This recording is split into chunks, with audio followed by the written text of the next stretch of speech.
we're here today. I'm a demographer. That's population studies. So just the sheer numbers fascinate me.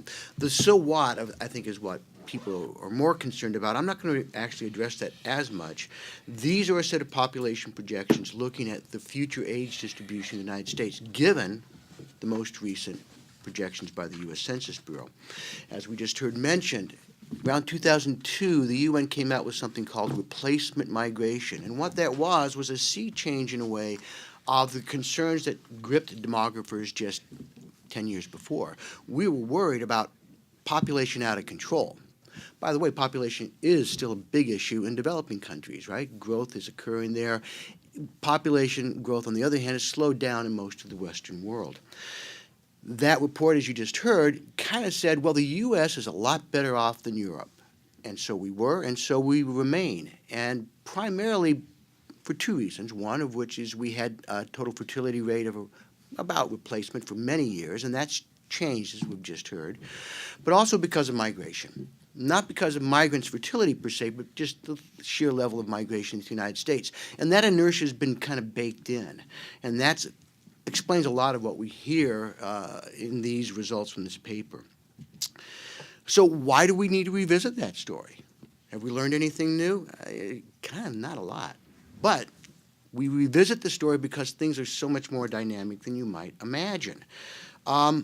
So we just heard total fertility rate has changed remarkably in the United States in the span of just less than 10 years now. Nobody really saw that coming. It was a bit of a shock.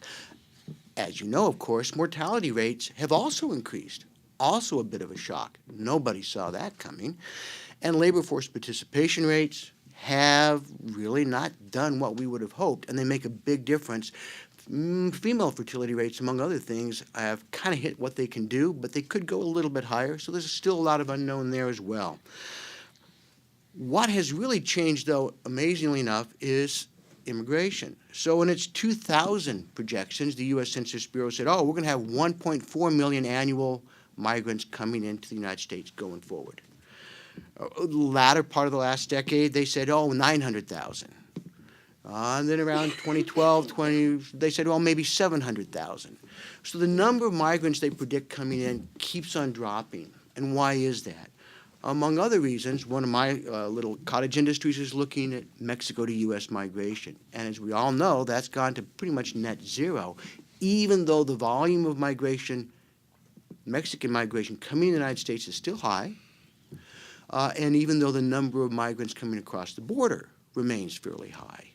So that was completely unseen. In fact, a decade ago, I was doing presentations in Mexico City showing the graphs, and it was stunning to see what we expected and what happened. So migration is a real dynamic process. We don't always know where it's going. I'm engaged currently in forecasting. Will Mexican migration bounce back? We don't know, but we're betting not. Which means that a lot of these things that Steve was talking about are going to go towards the shorter side of the problem. That is, less migration than some advocates might imagine. Well, so the proportion of the population growth attributable to migration is continuing to drop, and the proportion due to natural increase remains pretty much important. That is fertility and mortality. So,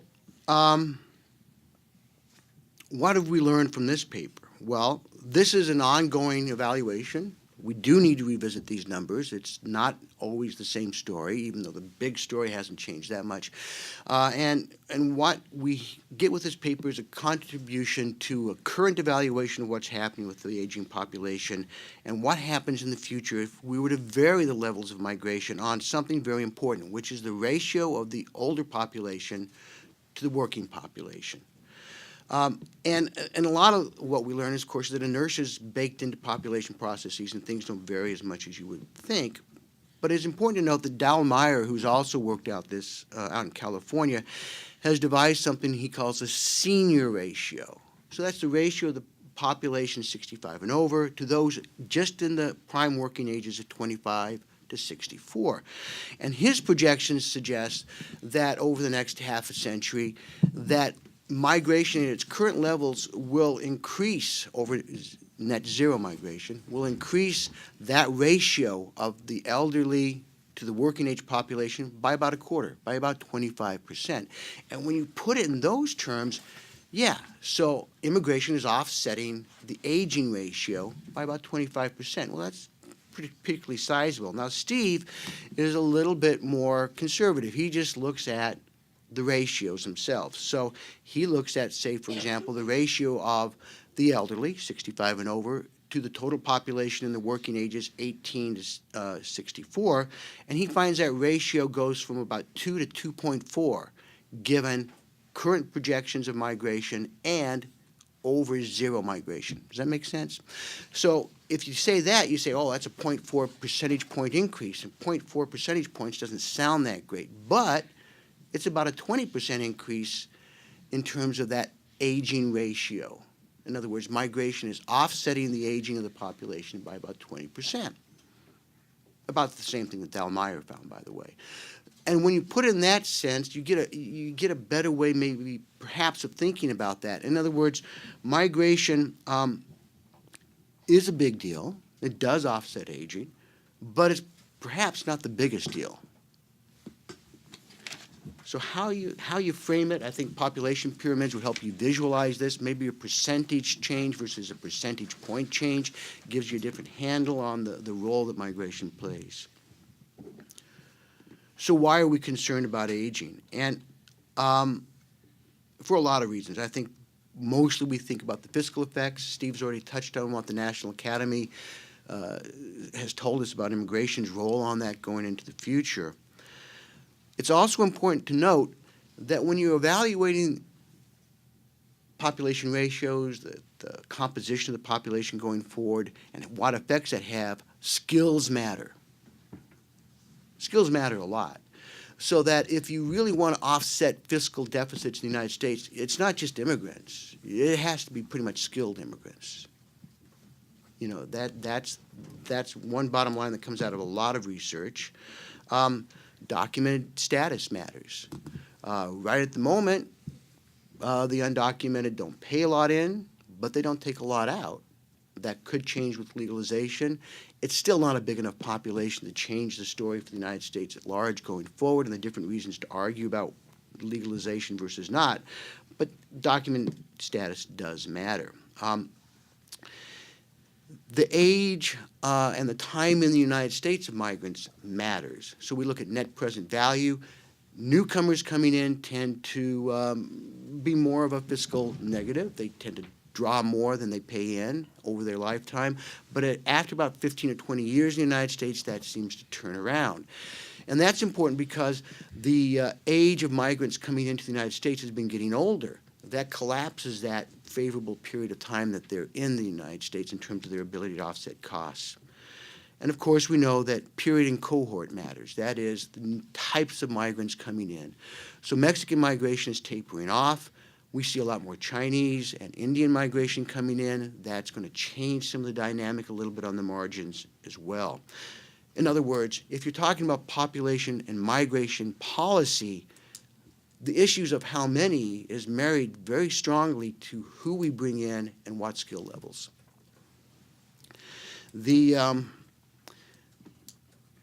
other thing that's really important, and Steve's talked about some of the things that affect the age ratio, in terms of things going forward, again, in terms of policy levers, migration versus other policy levers, the effect of migration, regardless of skill level, almost regardless of level, and its impact is really mediated most importantly by productivity.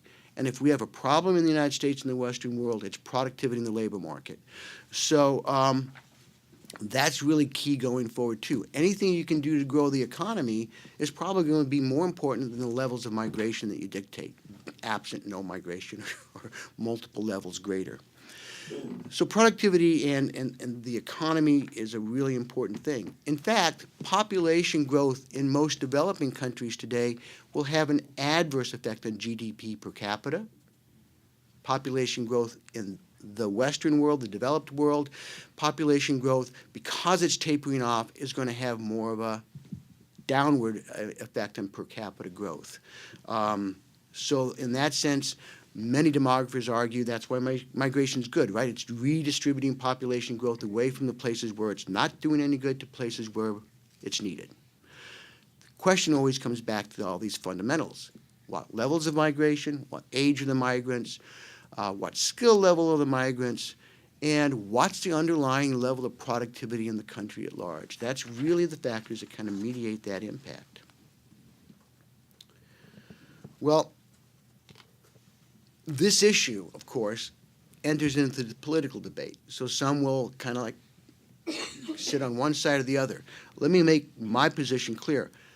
U.S. immigration will help the United States offset aging. We know that. Is it a magic bullet? No. And that's essentially what this paper is saying as well. The hard decisions, the primary buttons that we're going to have to push going forward are how best to grow the economy, to get productivity growth. Labor force participation is a fundamentally problematic thing. You know, the Bureau of Labor Statistics projects labor force participation rates, and just like the Census Bureau has missed population growth targets, the Bureau of Labor Statistics misses its projections labor force participation all the time. These are very difficult things to predict. And it's interesting because you would think population growth, among other things, would be simple. We usually talk about population as being a relatively straightforward projection problem because there is so much inertia built into it.